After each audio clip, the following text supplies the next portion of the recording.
আসসালামু আলাইকুম রহমতুল্লাহি ওবরকাতুহু। সম্মানিত দর্শক, ইরান এবং আমেরিকার যে যুদ্ধ, সেই যুদ্ধ ক্রমশ ভয়াবহ আকার ধারণ করছে। যুদ্ধ শুরুটা যেভাবে হয়েছিল, তাতে করে সারা দুনিয়ার মানুষ ভেবেছিল যে হয়তো ২৪ ঘন্টার মধ্যে যুদ্ধ খেলা শেষ হয়ে যাবে। ইরানের সর্বোচ্চ ধর্মীয় নেতা সপরিবারে নিহত হয়েছেন, তার সঙ্গে প্রায় ৪০ জন ঊর্ধ্বতন শীর্ষ জেনারেল, যারা কিনা এই যুদ্ধ পরিচালনার জন্য কে পার্সন হিসেবে পশ্চিমা দুনিয়ার নিকট তারা পরিচিত ছিলেন।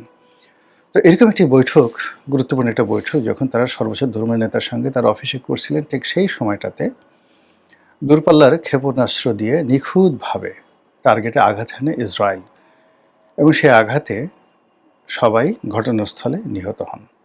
শুধুমাত্র ইমাম খামেনির স্ত্রী, তিনি গুরুতর আহত হন এবং আহত হওয়ার পর কয়েকদিন পর তিনিও মারা যান। তো এখন সেই অবস্থাতে মিস্টার ডোনাল্ড ট্রাম্প এবং নেতানিয়াহু, তাদের যে দাম্ভিকতা, এবং ওই সময়টিতে তারা বারবার যে কথা বলার চেষ্টা করেছিল যে ইরানি জনগণ, আপনারা রাস্তায় নেমে আসুন, আমরা আপনাদেরকে সাহায্য করছি এবং আপনাদেরকে ক্ষমতা ফিরিয়ে দেওয়ার জন্য আমরা চেষ্টা করছি। এরপর আরও অনেক কিছু, এবং তাদের যে বডি ল্যাঙ্গুয়েজ, তারা নিজেরা তো বলেছে, তার সঙ্গে সঙ্গে আবার নিজেরাই নিজেদের যে ভাষণ, সেটা এআই দিয়ে তৈরি করে এটাকে আরও সার্কাস্টিক করে সারা বিশ্ববাসীর কাছে প্রচার করেছে। কিন্তু যুদ্ধের দ্বিতীয় দিন এবং তৃতীয় দিনে এমন কিছু ঘটনা ঘটেছে যা কিনা নেতানিয়াহুকে রীতিমতো পাগল বানিয়ে ফেলছে, এবং সারা দুনিয়াতে একটি গুজব ছড়িয়ে পড়েছে যে নেতানিয়াহু আহত হয়েছেন, কেউ বলছেন নিহত হয়েছেন, কেউ বলছেন তিনি জার্মানিতে পালিয়ে গেছেন। কিন্তু ৩ দিন পরে এখন নেতানিয়াহুর কোনো স্পষ্ট বক্তব্য আমরা দেখতে পাচ্ছি না। যে সকল ভিডিও ফুটেজ আমরা ইসরায়েলের দেখতে পাচ্ছি, তাতে স্পষ্ট বোঝা যাচ্ছে যে ইসরায়েলের আকাশ প্রতিরক্ষা ব্যবস্থা, যেটা তারা আয়রন ডোম দিয়ে তৈরি করে করেছিল, সেই আকাশ প্রতিরক্ষা ব্যবস্থা সম্পূর্ণ ভেঙে পড়েছে। এখন ইরানের যে ব্যালিস্টিক মিসাইলগুলো অনায়াসে কেবলমাত্র ইসরায়েলের আকাশ নয়, ইসরায়েল এবং ইরানের মধ্যবর্তী যে সকল দেশ রয়েছে, সে সকল দেশেও কিন্তু আমেরিকা এবং ইসরায়েল যৌথভাবে তারা আকাশ প্রতিরক্ষা ব্যবস্থা গড়ে তুলেছিল। যেমন সংযুক্ত আরব আমিরাত, কাতার, জর্ডান, সিরিয়া। তো এই সকল দেশে তারা যে আকাশ প্রতিরক্ষা ব্যবস্থা গড়ে তুলেছিল নিজেদের দেশকে নিরাপদ রাখার জন্য, সেই ব্যবস্থাও তছনছ করে দিয়েছে ইরান। এখন ইরানের যে ক্ষেপণাস্ত্র, এটি মধ্যপ্রাচ্যের আকাশে রীতিমতো তাণ্ডব সৃষ্টি করছে।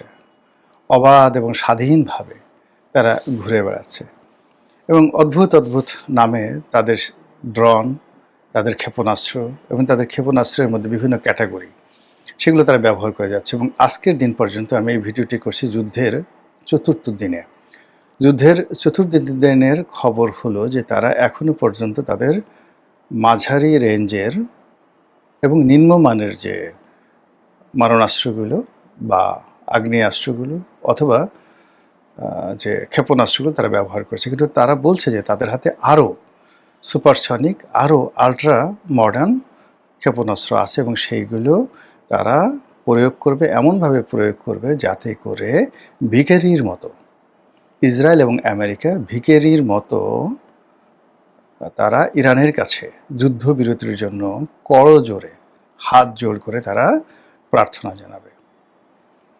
কতটা কথা সত্য, কতটা কথা মিথ্যা, কতটা কি হবে না হবে, ডাজ নট ম্যাটার।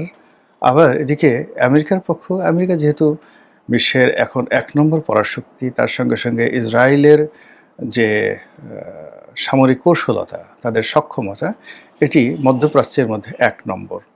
এই দুটো সম্মিলিত শক্তি, তার সঙ্গে আবার মানে আমেরিকার যে বন্ধু রাষ্ট্রগুলো রয়েছে, সেই বন্ধু রাষ্ট্রের যে বেসগুলো, কাতারের বেস, সাইপ্রাসের বেস, সেই বেসগুলো তারা ব্যবহার করছে, এবং বিভিন্ন দ্বীপপুঞ্জে ব্রিটিশ যে সকল নেভাল ফোর্স রয়েছে বা নেভাল বেস রয়েছে, সেইগুলোকে ব্যবহার করে আমেরিকা একের পর আক্রমণ চালিয়ে ইরানকে কিভাবে তছনছ করেছে আমরা পরিপূর্ণভাবে বুঝতে পারছি না।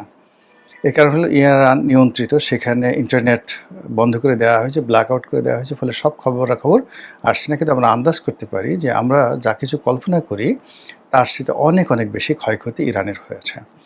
তো এই অবস্থাতে যুদ্ধের পরিণতি কী? ইরান কি আত্মসমর্পণ করবে? ইরান কি আমেরিকা ইরাকের মতো দখল করবে? ইরান কি সেই লিবিয়ার পরিণতি ভোগ করবে গাদ্দাফির মৃত্যুর পরে? Not like that. ইরান তার যে পর্বতমালা রয়েছে, ইরানের চারিদিকে ঘিরে যে পর্বতমালা রয়েছে এবং সেখানে যে সকল মরুভূমি রয়েছে, মরুভূমির সঙ্গে সঙ্গে বরফ আচ্ছাদিত যে সকল অঞ্চল রয়েছে, এই অঞ্চল প্রাকৃতিকভাবে ইরানকে দুর্ভেদ্য করে তুলেছে। ফলে পৃথিবীর তাবৎ শক্তি দিয়ে এয়ার স্ট্রাইক করে আমেরিকা এখানকার যত স্থাপনা এগুলো নষ্ট করতে পারবে। এমনকি পারমাণবিক বোমা নিক্ষেপ করে এখানের বহু মানুষকে তারা মেরে ফেলতে পারবে, সভ্যতার চাকা মানে উল্টো দিকে ঘুরিয়ে দিতে পারবে। কিন্তু স্থল অভিযান করে, মানে এখানে স্থল অভিযান করতে হলে অ্যাটলিস্ট 10 লাখ সৈন্যের উপস্থিতি লাগবে। কিন্তু এই 10 লাখ সৈন্য নিয়ে তারা সেই ইরান দখল করবে, তাদের পাপেট সরকার বসাবে বা নিজেরা সেখানে কর্তৃত্ব প্রতিষ্ঠা করবে, এটা শুয়ের পেছন দিয়ে উট ঢোকার মতো ঘটনা। এর কারণ হলো এই জাতিটির 2500 বছরের সুনির্দিষ্ট ইতিহাস আছে। এই 2500 বছর ধরে তারা পৃথিবী শাসন করছে। আর তারও আগে তাদের ইতিহাসে রয়েছে আরও 2500 বছর, মোট 5000 বছরের লিখিত ইতিহাস আছে। যে ইতিহাসে ইরান প্রথমে একটি স্বাধীন সার্বভৌম রাষ্ট্র ছিল 2500 বছর, আর পরবর্তীতে তারা আরও 2500 বছর ধরে, ধরুন সম্রাট সেই যে সাইরাস দ্য গ্রেট, তার জমানা থেকে আজ অবধি বলতে গেলে কখনো পৃথিবী শাসন করেছে, কখনো মধ্যপ্রাচ্য শাসন করেছে, কখনো সারা পৃথিবীকে ভয় দেখেছে। এভাবেই গত 2500 বছর ধরে তাদের রাজনীতি, তাদের যে হিউম্যান বডি, মাইন্ড সব কিছু ওইভাবেই গঠিত হয়েছে। তাদের যে সার্ভাইভাল পাওয়ার, এই পাওয়ারের কাছে অটোম্যানরা পরাজিত হয়েছে, চেঙ্গিস খানের বংশধর হালাকু খান পরাজিত হয়েছে, আলেকজান্ডার পরাজিত হয়েছে। আলেকজান্ডার বিজয়ী হয়েছিল, কিন্তু তিনি সাস্টেন করতে পারেন নাই। 3 বছর 3.5 বছর সেখানে ঘোরাফেরা করে পরে রীতিমতো পাগল হয়ে মিশরে চলে এসেছেন। আবার মিশর থেকে তিনি সেই ওখানে যে অপমান হয়েছেন সেই অপমানটা ভোলার জন্য আবার এই যে এখন যে ইসরায়েল যে জায়গাটি আছে, ইসরায়েলটাও তিনি দখল করে ফেলেছিলেন। তো যা হোক, এনিওয়ে, তো এই অবস্থাতে যুদ্ধ চলছে। কিন্তু আমরা যেটা দেখতে পাচ্ছি বাংলাদেশের সামাজিক মাধ্যমে, গণমাধ্যমে, এমনকি আমেরিকান যে গণমাধ্যমে, সেটা হলো ইরান ছাড় দিচ্ছে না, ইরান হতাশ হচ্ছে না, ইরানের চেইন অফ কমান্ড ভাঙেনি, বরং পুরনো নেতৃত্বের জায়গাতে যে নতুন নেতৃত্ব এসছে, এই নতুন নেতৃত্ব আরও দৃঢ়, আরও কৌশলী, আরও সাহসী এবং টেকনিক্যালি সাউন্ড। আগের যে নেতৃত্ব ছিল ইমাম খামেনির নেতৃত্বে, তারা ধীর স্থির ছিলেন এবং তারা আমেরিকার সঙ্গে, পশ্চিমাদের সঙ্গে একটা নেগোসিয়েশন করার, যাকে বলা হয় চিন্তাভাবনা, সবসময় রেখে, বিকল্প রেখে তারপর তারা অন্য কথা চিন্তা করতেন। যেমন ধরুন ইমাম খামেনি যে বৈঠকটি করেছিলেন, এই বৈঠকটি যখন হচ্ছিল তখন তার মনে কোনো চিন্তা আসেনি। এর কারণ হলো যে একটা নেগোসিয়েশনের জন্য ব্রুনাইয়ের নেতৃত্বে, ব্রুনাইয়ের পররাষ্ট্রমন্ত্রীর নেতৃত্বে একটা বৈঠক হচ্ছিল। সেখানে সব আলাপ আলোচনা ইতিবাচক হচ্ছিল এবং এই আলাপ আলোচনাকে চলমান রেখে আমেরিকা এবং ইসরায়েল মুনাফিকি করে, বেইমানি করে, বিশ্বাসঘাতকতা করে একেবারে অতর্কিত হামলা চালিয়ে এই দুর্ঘটনাটা ঘটায়। তো নতুন যে প্রজন্ম আসছে, তারা সেই পুরনো নেতৃত্বের মতো এতটা আলাভোলা নয়, এতটা সহজ সরল নয়। যেমন ইমাম খোমেনি সাহেব, তিনি যখন শিশুদের সঙ্গে তেলাওয়াতে বসতেন, সারাক্ষণ শুধু তেলাওয়াত শুনতেন। তিনি যখন নামাজে দাঁড়াতেন, সারাক্ষণ শুধু নামাজই পড়তেন। তো তিনি যখন সেই অভ্যাগতদের সঙ্গে আলাপ আলোচনা করতেন, সারাক্ষণ তাকে নিয়ে ব্যস্ত থাকতেন। অর্থাৎ অনেকটা আধ্যাত্মিক টাইপের মানুষ, বাউল টাইপের মানুষ। যখন যে পরিবেশ, সেই পরিবেশে নিজেকে বিলিয়ে দিতেন। কিন্তু নতুনরা সেরকম না, তারা পার সেকেন্ডকে ন্যানো সেকেন্ড বানিয়ে তারপরে তারা চিন্তা করছে কি হবে না হবে। এবং এই গত 4 দিনে এই নতুন নেতৃত্ব যেভাবে যুদ্ধ পরিচালনা করছে, তাতে করে আমেরিকা এবং ইসরায়েলের মধ্যে কান্নার রোল পড়ে গেছে। পুরো মধ্যপ্রাচ্যে হাহাকার তৈরি হয়েছে এবং সমস্ত মধ্যপ্রাচ্যে আমেরিকার যারা বন্ধু রাষ্ট্র রয়েছে তারা বলার চেষ্টা করছে এবং বলে ফেলছে যে আমাদের ভূমি ব্যবহার করে কোনো মার্কিন যুদ্ধ বিমান রিফুয়েলিং করতে পারবে না, এখান থেকে তাদের সামরিক ঘাঁটি ব্যবহার করে কোনো আক্রমণ পরিচালনা করা যাবে না। এবং ইতিমধ্যে স্পেন সরাসরি নিষেধ করে দিয়েছে আমেরিকাকে। এবং স্পেন শুধু তাই না, স্পেনকে আমেরিকা বলেছে যে আমরা তোমাদের বিরুদ্ধে বাণিজ্য নিষেধাজ্ঞা দেব। স্পেন বলেছে দাও, তোমাদের যা ইচ্ছা তাই দাও, তোমাদের বাণিজ্য নিষেধাজ্ঞা মোকাবেলা করে কিভাবে চলতে হয় ওটা আমাদের জানা আছে। আর এই যুদ্ধের যে এই যে মোড় পরিবর্তন করে ফেলেছে নতুন নেতৃত্ব, তারা ঠিক মরিয়া হয়ে মরণ কামড় দিয়ে মধ্যপ্রাচ্যে আমেরিকার যে সকল দালাল রয়েছে, দালাল রাষ্ট্র রয়েছে, তাদের বিত্তবিলাস ভবন রয়েছে, প্রাসাদ এবং হর্মরাজি রয়েছে, সব জায়গাতে পাগলের মতো তারা আক্রমণ করে যাচ্ছে, তছনছ করে ফেলছে। এবং এভাবে যদি চলতে থাকে, আগামী 1 সপ্তাহ যদি এভাবে চলতে থাকে, দুবাই থাকবে না, শারজা থাকবে না, আবুধাবি থাকবে না, রিয়াদের দাপট থাকবে না।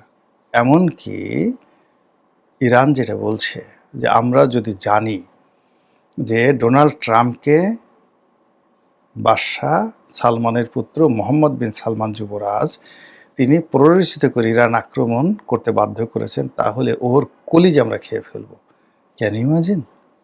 এবং ইতিমধ্যে রিয়াদ মানে সৌদি আরবের রাজধানী রিয়াদে হামলা হয়েছে। ইরানের আক্রমণে সৌদি আরবের সবচেয়ে বড় তেল ক্ষেত্র, একমাত্র রাষ্ট্রীয় তেল ক্ষেত্র সৌদি আরামকো কোম্পানিতে হামলা হয়েছে, দাউ দাউ করে জ্বলছে সমস্ত প্রোডাকশন, সেখানে তেলের যত প্রোডাকশন সব বন্ধ রয়েছে। কাতারে যে আক্রমণ হয়েছে, সেই আক্রমণের ফলে কাতার তাদের যে এলএনজি থেকে শুরু করে অন্যান্য যে সকল পেট্রোলিয়ামজাত পণ্য রয়েছে সব বন্ধ রেখেছে। ফলে বিশ্বের তেলের বাজার মানে রীতিমতো পাগলা ঘোড়ার মতো ছুটছে। আর হরমুজ প্রণালীতে যা কিছু হচ্ছে এগুলো নিয়ে আলাদা একটা ভিডিওতে করব। সব মিলিয়ে এই যুদ্ধে ইরান যেভাবে মরণ কামড় দিয়েছে, এই মরণ কামড় যদি মাত্র 1 মাস, আমি আগের ভিডিওতে বলেছি, মাত্র 1 মাস যদি তারা কন্টিনিউ করতে পারে, পৃথিবীর বহু দেশের মানচিত্র পরিবর্তন হয়ে যাবে। এমনকি ডোনাল্ড ট্রাম্পের পরিণতি যদি আব্রাহাম লিঙ্কনের মতো হয়, জেরন এফ কেনেডির মতো হয়, আমি আশ্চর্য হব না, কিংবা মার্টিন লুথার কিংয়ের মতো হয়। মহান আল্লাহ আমাদের সবাইকে হেদায়েত দান করুন এবং হেফাজত করুন। আসসালামু আলাইকুম রহমতুল্লাহি ওয়া বারাকাতুহু।